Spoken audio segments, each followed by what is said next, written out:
Otro martes para dar vuelta a todo. Buenas noches a todos.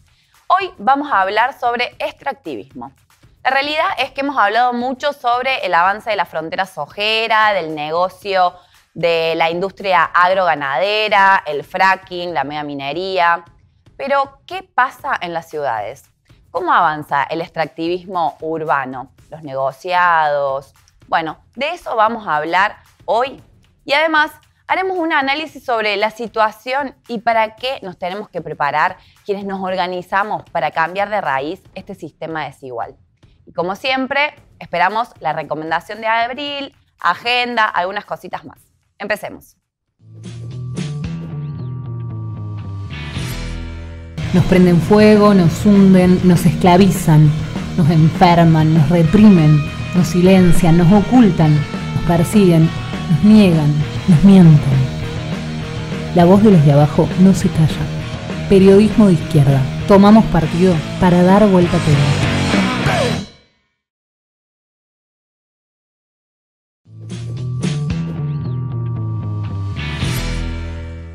La editorial de hoy se podría llamar El rey está desnudo, o mejor dicho, el progresismo está desnudo.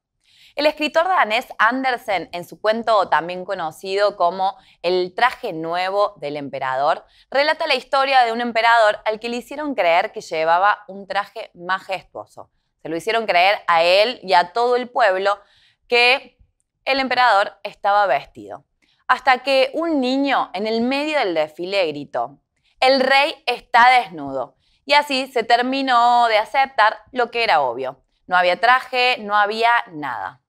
La comparación es para plantear que por más que se quieran vestir de progresistas, de intentar hacerles creer a la población que tienen un plan, la realidad es que ese traje no existe.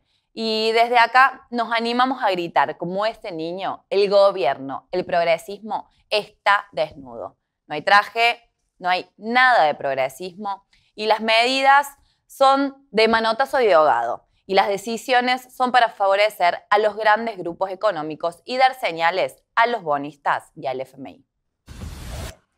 En emisiones anteriores hemos repasado la reacción del oficialismo frente a las presiones de la derecha, lo que se podría llamarse el síndrome Vicentín.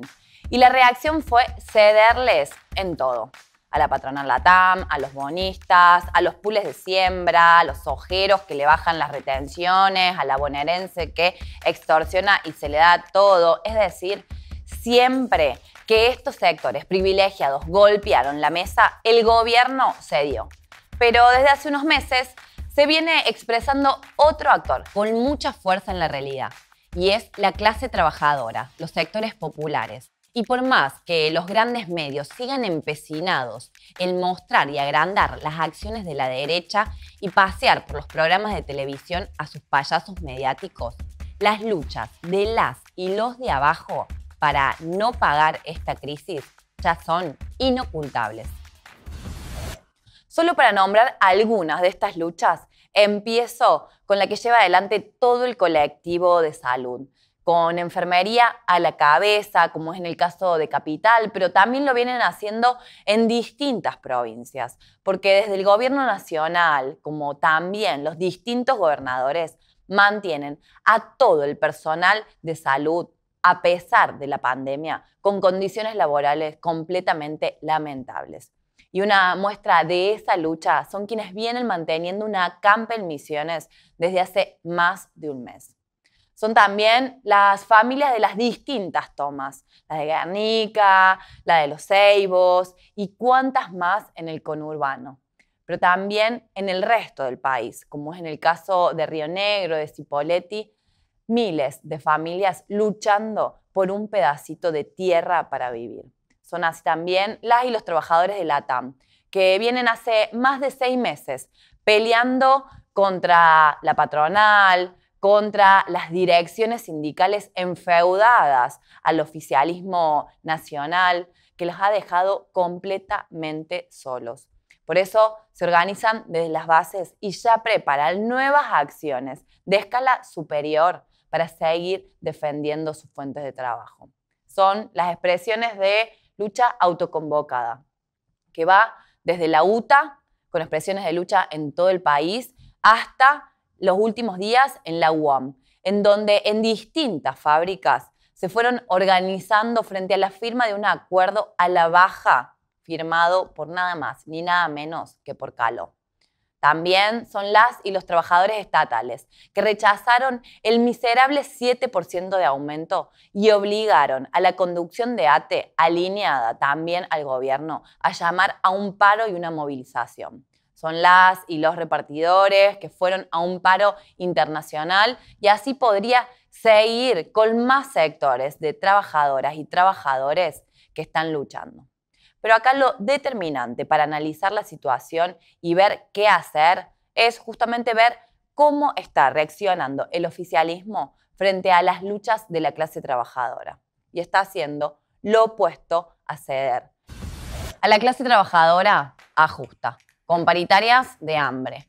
A las y los trabajadores de la salud, postergación. Por eso, enfermería está precarizada no solo por la Reta, SUTECBA o médicos municipales. Es nacional el conflicto. Por eso están luchando en el IGA de San Martín, en el Hospital del Cruce de Varela. A las y los trabajadores de la TAM, ninguneo. A quienes están ocupando una tierra como en Guernica, como en Los Ceibos o las distintas tomas, el gobierno criminaliza.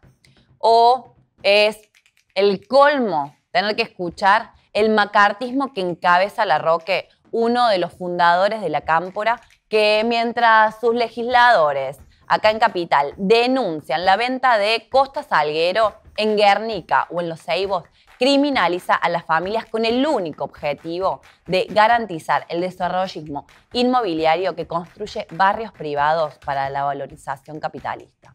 Con este cuadro, la pregunta es frente a qué situación estamos. Y estamos frente a límites sociales y políticos. Estamos frente a la verdadera grieta. Gobierno y empresarios contra el 99%. Si uno pone la lupa para el programa de gobierno para el 2021, encuentra que el proyecto de presupuesto que presentó el gobierno nacional reduce el 10% en gasto social. Ya no hay IFE, hay una reducción de lo que se destina a salud, pero además, ante la crisis habitacional, el presupuesto propone la construcción de 12.500 viviendas. Si se compara la construcción de las viviendas sociales, lo que se destina para eso, con lo que se destina a los intereses de la deuda, vemos que hay una relación de 10-1, pero como siempre, en beneficio para los especuladores. Entonces, ¿cómo encarar lo que se viene? La verdad es que la imagen patética del banquero Heller, autor y promotor de este aporte solidario por única vez a las grandes fortunas, suplicando, intentando convencer que no es que les va a afectar la situación patrimonial a futuro, rogando que le aprueben la ley, muestra la impotencia del progresismo. Mientras le suplica al 1%, criminaliza y golpea al 99%. Y ni hablar las conducciones sindicales que están desaparecidas. Y ahora parece que van a aparecer organizando un evento virtual, pero no para pelear por los derechos de las y los trabajadores, sino para intentar levantar a un Alberto Fernández cada vez más desgastado. Ante este panorama quiero decirles, y de manera directa, que llegó el momento de pensar en la izquierda como alternativa de poder. Llegó la hora de que la izquierda sea la herramienta, el instrumento para que gobierne la clase trabajadora. Lejos de la adjetivación de utópicos, extremistas, que se nos suele asignar, tenemos propuestas y programas para resolver los problemas más urgentes. Somos claros, creemos que más que apoyar e incentivar el negocio inmobiliario, hay que priorizar el derecho a la vivienda. Por eso hay que declarar de utilidad pública todas las tierras fiscales y en desuso e invertir en un gran plan de construcción de viviendas populares para resolver el déficit habitacional de millones en nuestro país. Esto se podría hacer, por ejemplo, con el 70% del préstamo que el fondo le aprobó al macrismo, que se fugaron y que ahora el gobierno nacional se destina a negociar para, por supuesto, seguir pagando. Además, el cepo no hay que ponérselo a la clase media, a las y los trabajadores que no quieren que se les licúe lo poco que tienen. El cepo hay que ponérselo a la especulación y a la bicicleta financiera que se llevó adelante durante toda la pandemia con los bancos como grandes ganadores y las grandes corporaciones completamente favorecidas. Esto implica nacionalizar, por ejemplo, todo el sistema bancario y además el comercio exterior para terminar de suplicar y negociar con los pools de siembra que regalías sí, que regalías no, que regalías más, que regalías menos, que liquiden. No son los pequeños y los medianos productores. La verdad es que quienes no están liquidando son los grandes grupos, los grandes pools de siembra. Son esas 10 empresas que se concentran en las silobolsas y deciden cuándo liquidar esos granos. Lo que hay que hacer, hay que declarar de utilidad pública, social, esas cosechas y estatizar el comercio exterior para que sea el Estado y no estas corporaciones quienes administren que se exporta, que se compra, la circulación de las divisas que hacen falta. Pero, ¿qué hacen falta? No para cumplir con el fondo, sino para asegurar derechos y reactivar así la economía que está en bancarrota. El progresismo, con su impotencia por no romper con los límites del capitalismo, es incapaz de plantear una salida garantizando los derechos para las mayorías. Por eso siempre termina desilusionando y termina pavimentando el camino a la derecha. Por eso es hora de animarse, es hora de fortalecer una tercera alternativa. Y nosotros, nosotras, le hacemos esta propuesta también a nuestras aliadas y aliados del Frente de Izquierda Unida. Les proponemos superar el estadio de frente electoral y hacer que el FIT Unidad avance a conformarse como un partido de tendencias socialistas, de tendencias de izquierda, anticapitalistas, para intervenir de conjunto en la lucha de clases, la lucha popular de las y los trabajadores, para recuperar los sindicatos, en la promoción de la autoconvocatoria, en el movimiento estudiantil, en el territorio, en las luchas de las mujeres y las disidencias, en defensa del ambiente que el capitalismo destruye día a día. Para así, manteniendo la independencia de cada una de las organizaciones, debatiendo democráticamente, podamos transformarnos en una alternativa que sume voluntades de las miles y los miles de simpatizantes y también de aquellos desencantados con el progresismo, que como en ese cuento que nombré al inicio, cada vez son más los que empiezan a ver completamente este gobierno desnudo. Llegó la hora que la izquierda sea alternativa de poder y es tiempo que la clase trabajadora sea quien gobierne.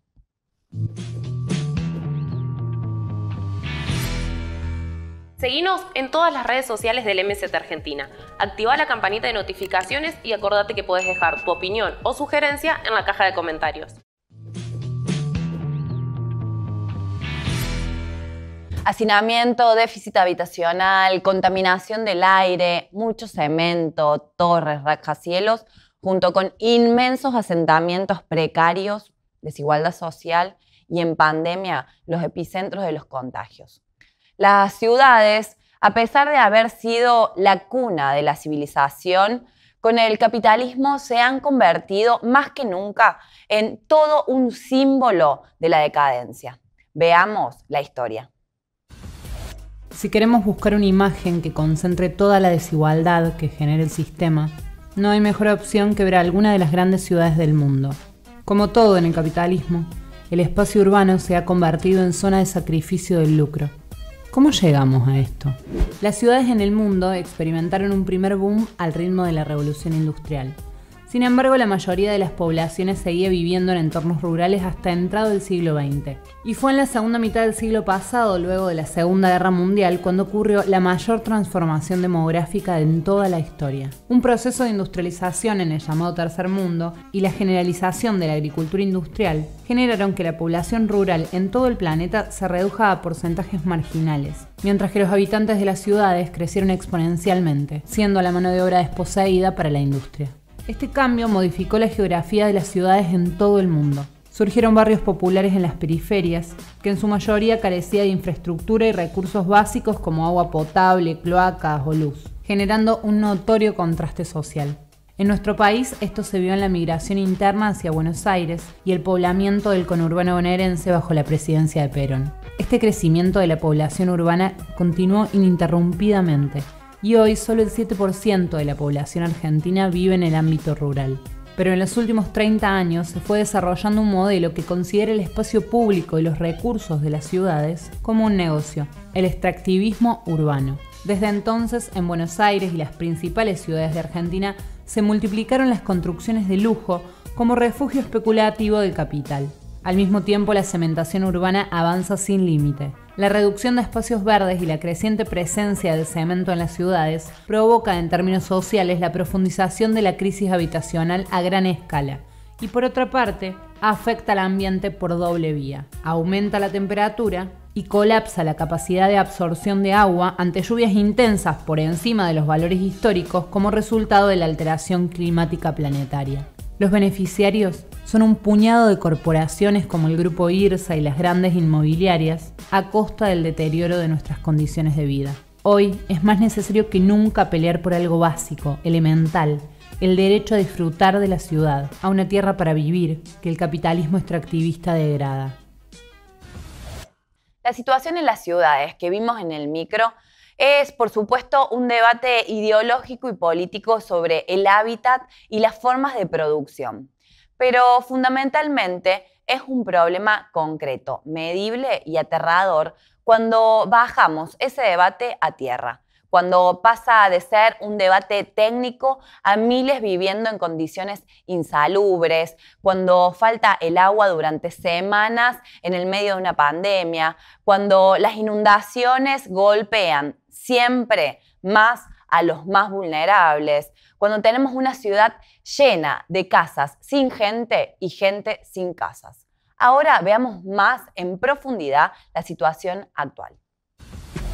La pandemia primero y las tomas como la de Guernica sacaron a la luz el enorme déficit habitacional y las pésimas condiciones de vida de millones en nuestro país. Aunque los grandes medios y el gobierno intenten ocultar esta realidad, y por más que le digan violentos, usurpadores, aunque estigmaticen y criminalicen, la lucha por el derecho a la tierra y a una vivienda digna llegó para quedarse.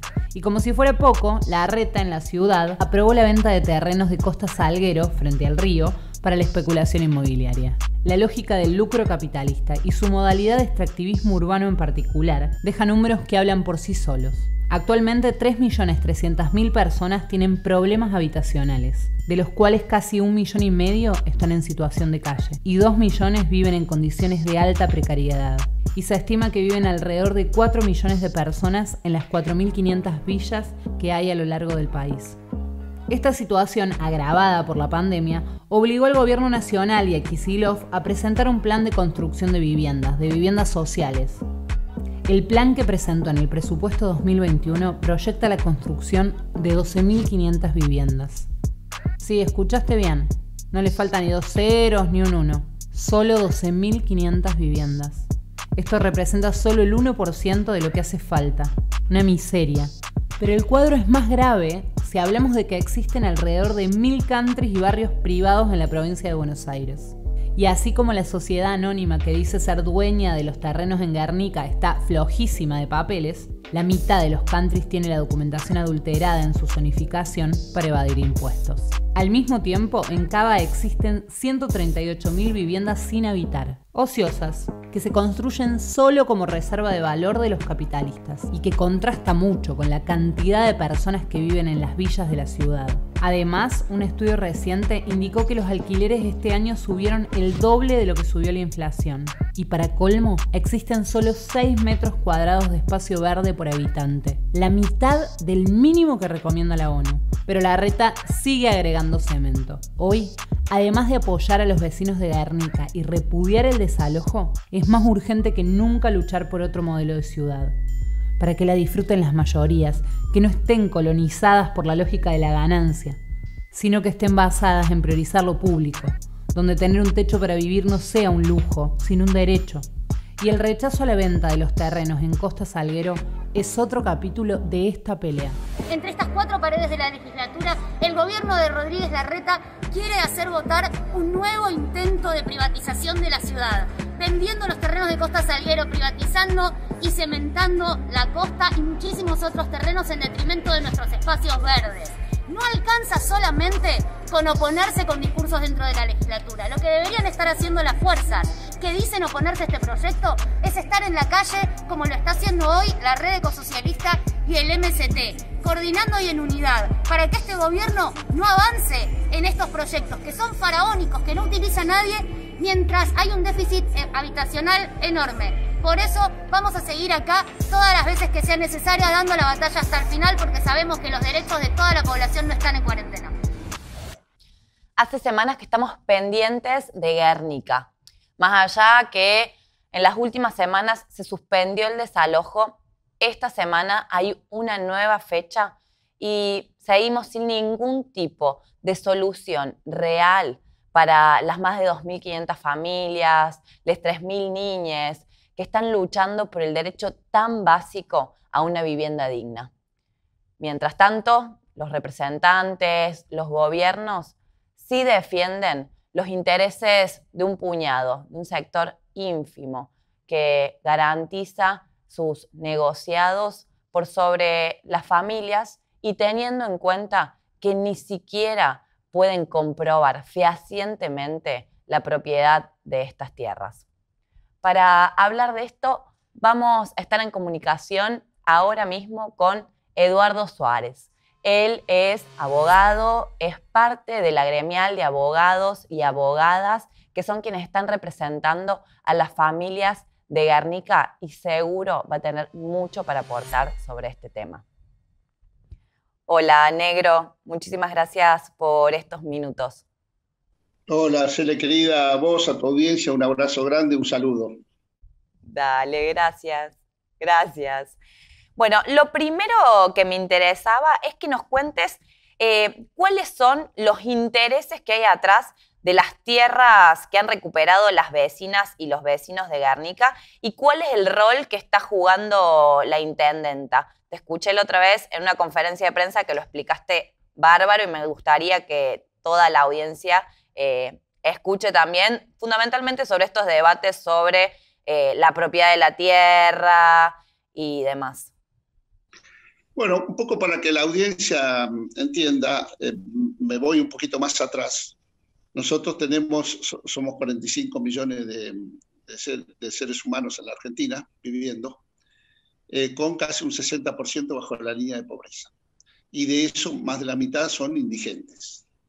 La gente que está en Guernica es el último escalón de esa pobreza, pobres de toda pobreza, para que tengamos idea de qué tipo de gente estamos hablando, ¿no?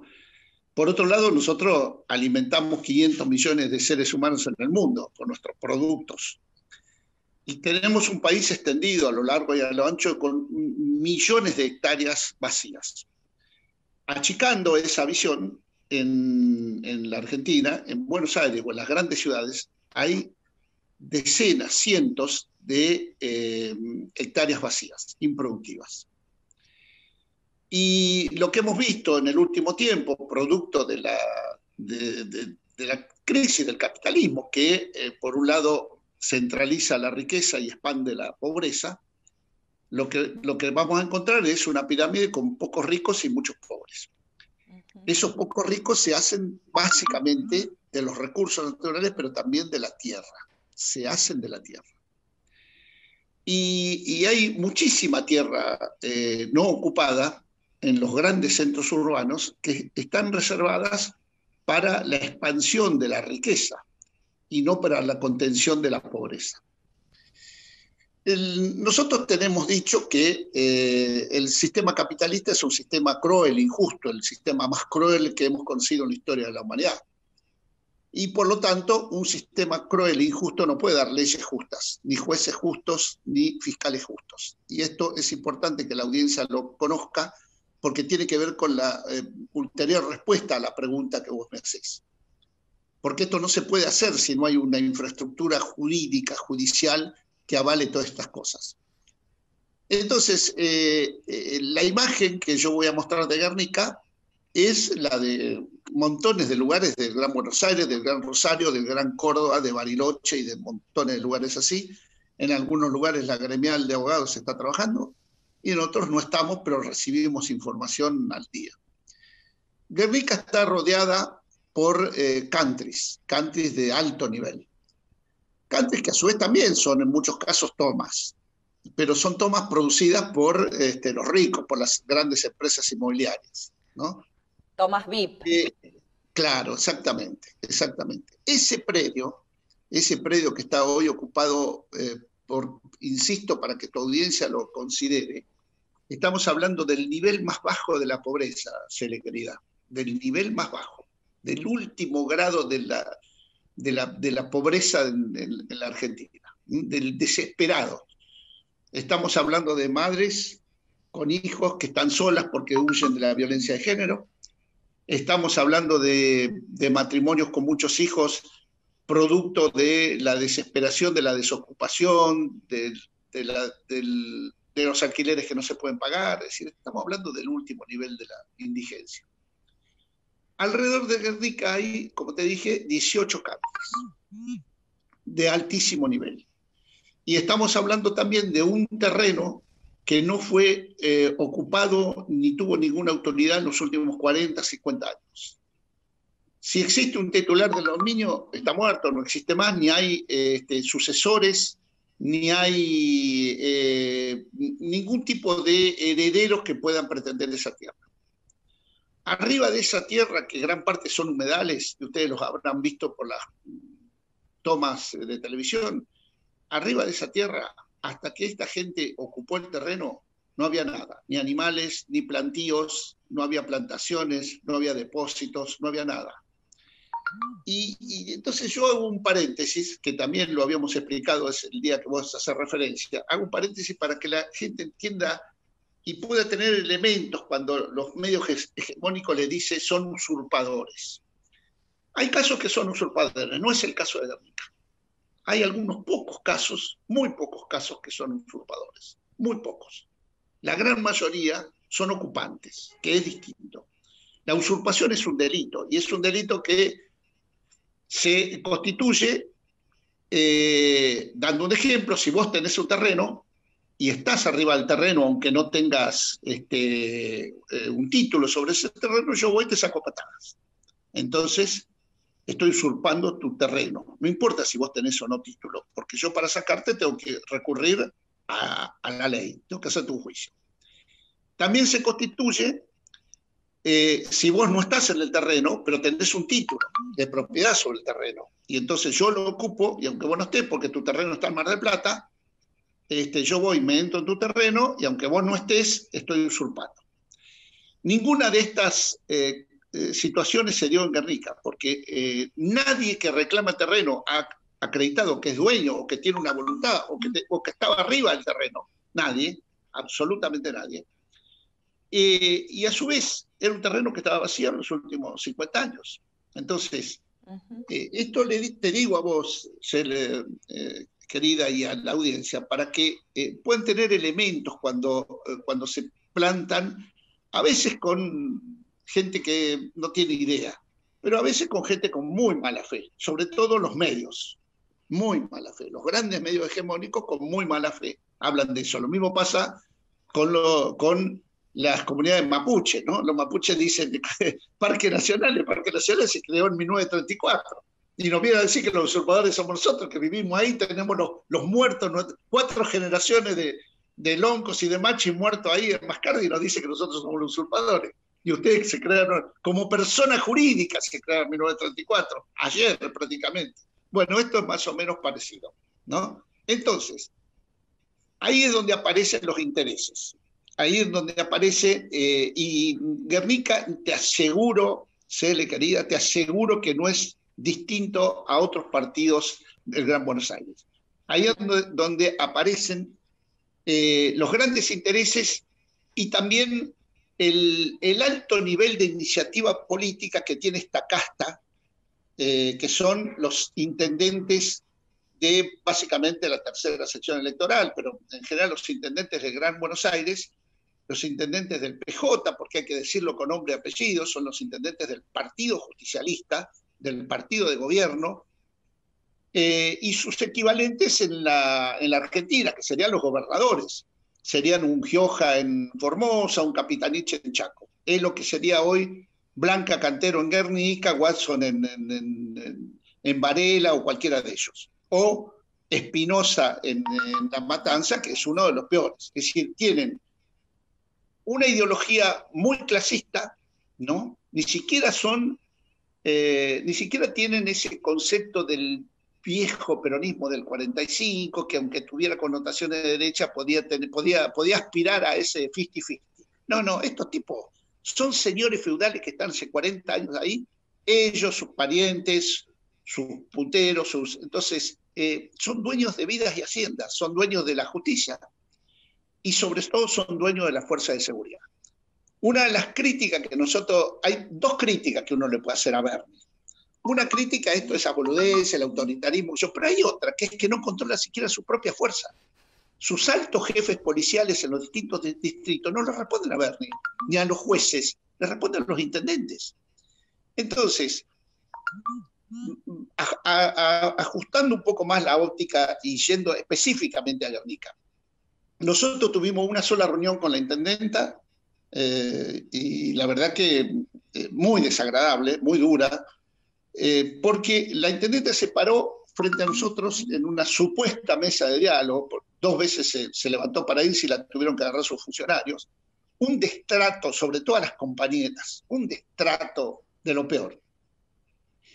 Esta mujer, Blanca Cantero, hizo 2 referencias que es muy importante que lo tengan en cuenta toda audiencia. Muy importante porque esta mujer lo dijo, en este caso, con un alto nivel de sinceridad que la gremial de abogados nunca va a dejar de agradecerle. Y en otros casos, estas cosas no se dicen, pero sabemos que existen. Lo primero que nos dijo es, miren, yo tengo que velar por los 18 countries que tengo alrededor de ese terreno. Ese es mi interés principal. Yo tengo que velar por los 18 countries. Son los que dan trabajo, son los que, ¿no? los que me ocupan mi principal atención. Nos lo dijo en la cara. Incluso con una mención a que ustedes están permitiendo que los niños que están en la toma de Guernica pasen frío. Me acuerdo, una compañera nuestra le dijo, pero intendenta, esos niños pasaban frío antes de estar en Guernica. Ya pasaban frío antes. No es que salieron del calor de un hogar acogedor y pasaron a todo el frío. Bueno, una mina de terror. Y lo otro que nos dijo, también una definición muy importante, es, yo cuando llegué, saqué a los fiscales y a los jueces, que eran de la administración anterior, y puse a los míos. Nos lo dijo, adelante de 8 o 9 organizaciones, de 3 compañeros abogados de la gremial y de como 7 u 8 funcionarios de los gobiernos nacional y provincial, que se querían morir. Entonces, esa es la situación en Guernica y puede ser trasladada a cualquier otro lugar. Los grandes intereses de las grandes empresas, en este caso inmobiliarias, en otros casos de construcción, en otros casos de recreación, efectivamente nos mostraron, cuando se presenta la inmobiliaria Bellaco, nos muestran que esos terrenos están destinados y siguen destinados a construcción de canchas de rugby, digamos, a espacios de resarcimiento, ni siquiera construcción, a espacios de resarcimiento. Y esta es la situación que tenemos hoy en día en Guernica, donde se contrapone hambre con expansión y lujuria, ¿no? Con un nivel alto de sofisticación que han alcanzado esos lugares, y frente a eso la pobreza más extrema. Esa es un poco la situación que hay, y por supuesto, esto explica que pese a que nosotros cuando agarramos la causa, la agarramos un viernes como un desalojo para el lunes, se haya producido la justicia, llamémosle entre comillas, los jueces y los fiscales que efectivamente responden a la intendenta, y cuando digo responden a la intendenta, digo también responden a los intereses inmobiliarios de la zona, ¿no? Lo dijo claramente el fiscal. Nosotros tenemos una denuncia efectuada por el fiscal, contra el fiscal, y además ellos también tienen una denuncia contra nosotros. Yo creo que ustedes han leído nuestras presentaciones, nos piden sanción por la manera en que tratamos al juez y al fiscal, y ya nos mandaron a los tribunales de ética al Colegio de Abogados. Esta situación no está alejada de lo que dije al principio, no está alejada de la explotación imperialista, de la explotación capitalista, no está alejada del rol que lleva la justicia en ese sistema de explotación, y además no solo no está alejada, es parte de todo esto, porque es parte de lo que sustenta este nivel de pobreza y ese nivel de riqueza. Exactamente. Negro, días antes del anterior intento de desalojo, que luego se volvió a postergar, junto a Rosario, tu compañera, que son quienes están llevando adelante la causa, le presentaron al juez Martín Rizo una propuesta para solucionar el conflicto con la intervención del Estado, tomando la ley de acceso al hábitat. ¿Nos podés contar a qué hace referencia? Tiene relación con lo que contabas antes, pero ¿a qué hace referencia los artículos que toman para que intervenga el Estado para que estas tierras sean para las familias? Sí, esa propuesta básicamente la desarrolló la compañera Rosario, sí, lo desarrolló ella, que es la que está poniendo el pecho básicamente ahí en las mesas de negociación, de diálogo, de gestión, y lo elaboró con algunos compañeros expertos, con geógrafos y con técnicos que la verdad que nos dieron una mano importante. Básicamente, el concepto de esa propuesta es tierra por tierra. El concepto de eso es tierra por tierra. Es decir, nosotros entendemos que hay tierras, parte de esas tierras de Guernica y parte de tierras adyacentes que pueden ser cedidas a los ocupantes de Guernica, y que se puede hacer un traspaso tranquilo, pacífico, ordenado, de determinados lugares que están siendo ocupados a otros, incluso con un alto ejercicio llamémosle, de desarrollo urbanístico en el nuevo lugar de asentamiento. Les explicamos con creces cómo se podía hacer eso, qué partes primero ir desocupando y ocupando otras, y en fin, una propuesta que prácticamente no tiene aristas, y además nunca se pudo discutir porque nunca nadie la controvertió. Es decir, el fiscal dijo: yo lo que quiero es el desalojo, a mí no me importa la propuesta, yo lo que quiero es el desalojo. Lo dijo en todas las audiencias. Y la provincia dijo: bueno, tendríamos que discutirla, no estamos de acuerdo, hay cosas que no nos cierran, pero nunca hicieron otra propuesta. Por supuesto, los que se llaman particulares damnificados directamente también quieren el desalojo. El problema con la propuesta nuestra es que justamente no puede rechazarse, no puede discutirse si no es con argumentos y con fundamentos. Y eso hasta ahora no ha ocurrido. Claro, la propuesta es que el Estado declare de utilidad pública estas tierras y poder... Una parte de esas tierras. Nosotros pensábamos, la propuesta tenía dos instancias. Una, es utilidad pública una parte, ni siquiera la parte más grande de esas tierras, y que permita la ocupación de otras tierras que están también obsoletas, que no las pretende nadie, y hasta ahora ni siquiera han mostrado una voluntad de pretenderlas las grandes empresas inmobiliarias de la zona. Entonces se podía convivir sin tener que trasladar a la gente a lugares remotos y, por supuesto, sin tener que reprimir, sacarlos con la fuerza pública al desalojo. Eso hasta ahora no ha podido concretarse. La verdad es que hasta ahora no ha podido concretarse. Y es más, en el devenir de estas discusiones, duras discusiones, ásperas al principio, la gremial propuso, bueno, primero esas mesas que fueron desarrollándose con el ministro Larroque, con la participación del Ministerio de Justicia, con el Ministerio de Género, y estábamos trabados en esto. Ellos llegaron a decir, bueno, nosotros podemos aceptar algunos de estos planteos, pero primero todo el mundo afuera, nosotros los censamos y después vamos viendo dónde los reubicamos. Esa propuesta fue rechazada por lado de los delegados y de las organizaciones que están ahí. Y ahí un poco se trabó eso.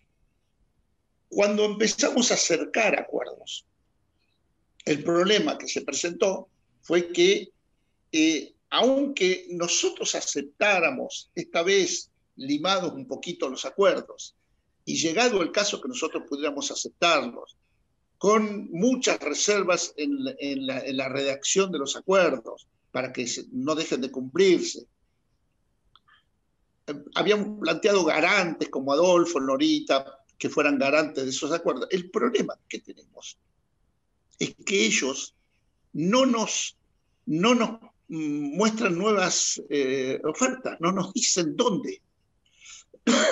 Si ellos nos dijeran, nosotros aceptamos esto que te decía yo fuera de cámara, yo te alquilo tu casa, me viene el vencimiento del contrato, me tengo que ir a la calle, pero vos me podés decir, negro, mirá,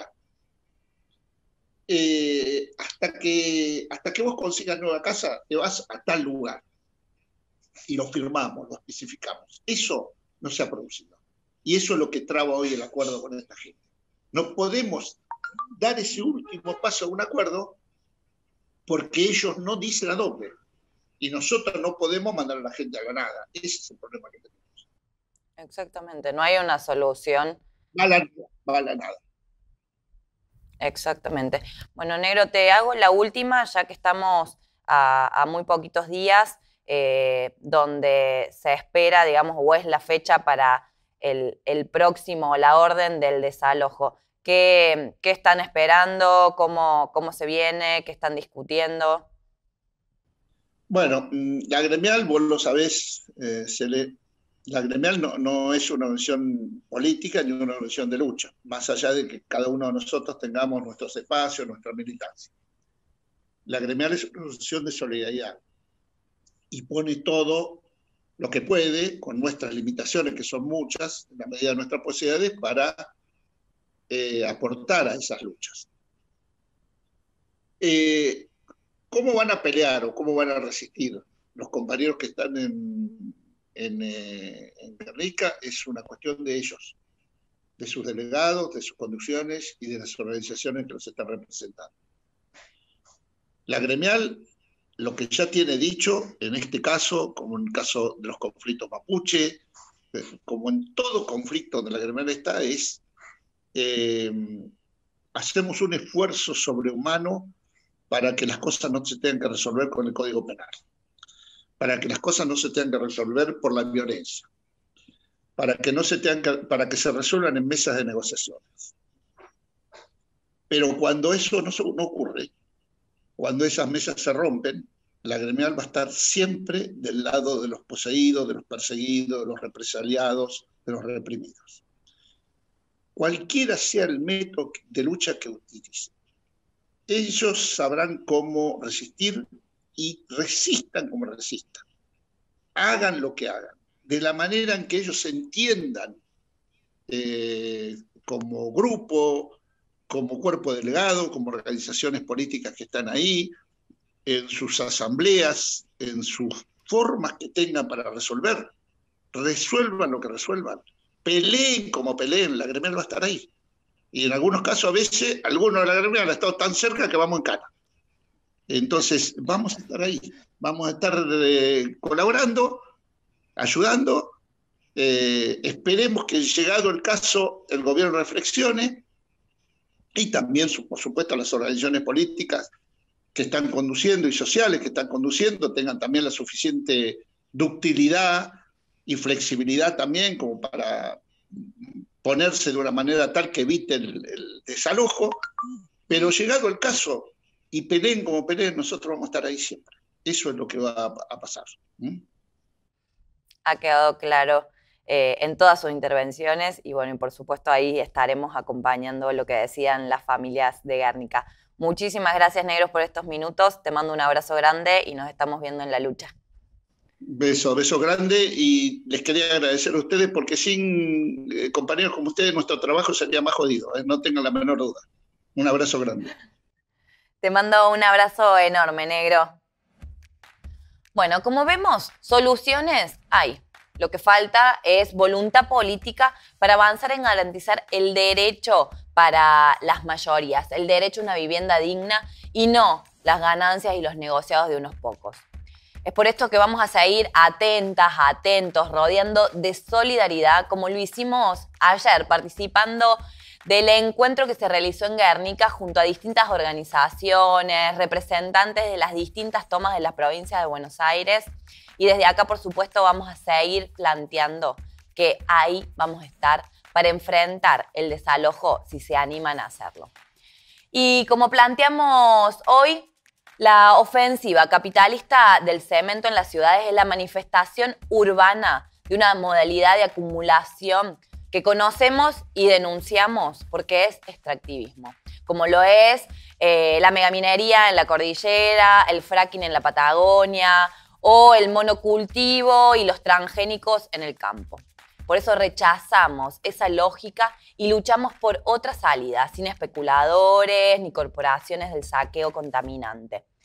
Y nuestro propósito político no es hacer menos violenta la hegemonía de corporaciones en la ciudad, sino reemplazarlo por completo, esta anarquía inmobiliaria del capital, por una planificación democrática de otro modelo de ciudad que priorice a las mayorías, el espacio público y los espacios verdes para que quienes lo habitamos lo podamos disfrutar, que podamos disfrutar las y los trabajadores, el 99% de la población, y no los privilegiados del 1%.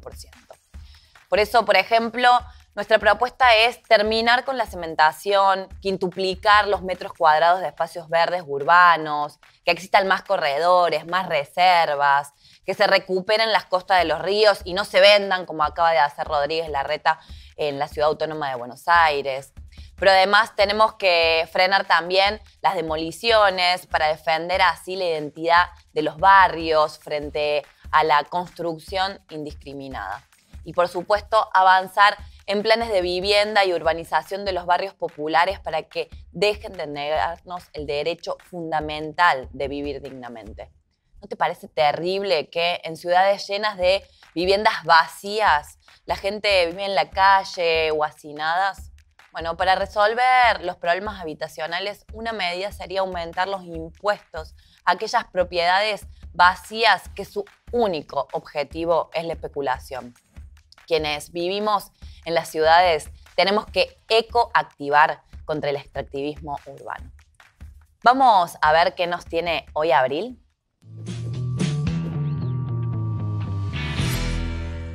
Este fin de semana se realizaron distintas concentraciones a lo largo y a lo ancho del país por el Encuentro Plurinacional de Mujeres y Disidencias.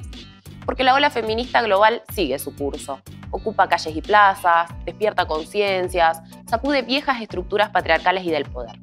En este caso, Feminismo en Debate, Reforma o Revolución encara con nuevas miradas viejas polémicas que la marea feminista reabre, así como nuevos interrogantes que plantea la realidad. Entre esas polémicas que recobran actualidad, abordan la relación patriarcado-Estado, la frontera entre las corrientes reformistas y el feminismo revolucionario y cómo construir un feminismo socialista. A su vez, respecto de lo nuevo, incluye el aborto como derecho hoy en disputa, la cruzada fundamentalista religioso-política, la validez o no del punitivismo ante la violencia machista, los dilemas de la gestación subrogada, el trabajo doméstico y la prostitución o trabajo sexual. También las políticas de identidad e interseccionalidad y los desafíos del movimiento LGBTI+. Es un libro elemental para este momento y una gran herramienta para la batalla contra este sistema capitalista y patriarcal. Lo puedes encontrar en Editorial La Montaña.